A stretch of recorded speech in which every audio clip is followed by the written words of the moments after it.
હાલો મિત્રો, અમારી યુટ્યુબ ચેનલમાં તમારું સ્વાગત છે. મિત્રો, જે ગુજરાતમાં જે ભરતીની જાહેરાત કરવામાં આવેલ છે વધુ એક, એ છે દીપકભાઈ રાજાની દ્વારા ટ્વીટ કરીને જાણકારી આપવામાં આવેલ છે. તો મિત્રો, ખાસ કરીને એ જણાવવામાં આવેલ છે કે આપણે જે શિક્ષકો છે એના માટે જે ભરતી બહાર પાડવામાં આવેલ છે, માત્ર તમે આ તારીખથી લઈ અને આ તારીખ સુધી અરજી કરી શકશો.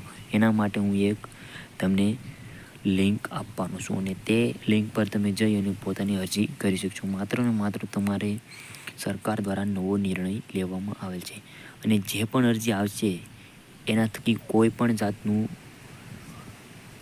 તમારે મૂંઝવણ હોય તો તમારે મને કમેન્ટ બોક્સમાં જરૂર જણાવજો. મિત્રો, આપણે આગળ વિડીયોમાં જોઈએ. તો મિત્રો, ગુજરાતમાં જે બ્રેકિંગ ન્યૂઝ આવી રહ્યા છે એ છે 4000 શિક્ષકોની ભરતીની નિમણૂક કરવામાં આવશે. તો મિત્રો, આપણે જોવાનું છે કે કેટલી ભરતીઓ કરવામાં આવશે. 4000 જેટલી ભરતીઓ થશે.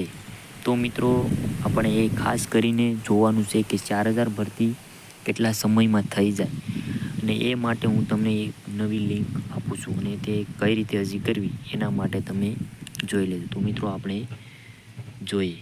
તો મિત્રો, આપણે જોવાનું છે, આ તમે જોઈ રહ્યા છો કે દીપકભાઈ રાજાણી 4000 ભરતીનું જે ટ્વીટની છે તે લગભગ 12મી સપ્ટેમ્બરથી લઈ અને 26 સપ્ટેમ્બર સુધી ઓનલાઈન અરજી કરી શકશો એવી સરકારે ઘોષણા કરેલ છે. તો આ તમે રાજ્ય સરકાર દ્વારા બિન સરકારી અને માધ્યમિક ઉચ્ચતર માધ્યમિક શાળાઓમાં 4000 જેટલા જૂના શિક્ષકો ભરતી કરવામાં આવશે. તો મિત્રો, તમે તારીખ 12 લઈ અને આ વેબસાઇટથી તમે ભરી શકશો. ખાસ કરીને એક ખૂબ ધ્યાન રાખજો મિત્રો, કોઈ પણ જાતનું ભૂલ ના કરતા. ભૂલ થાય તો અમારો વિડીયો એક ફોર્મ ફિલઅપ કરવાનું છે, હું તમને બનાવીને મૂકી દઉં છું, એટલે તમે જરૂર જોઈ લેજો. તો મિત્રો, અરજી જેમ બને તેમ વહેલા કરી દેજો એટલે કોઈ પણ જાતની મૂંઝવણ ના થાય.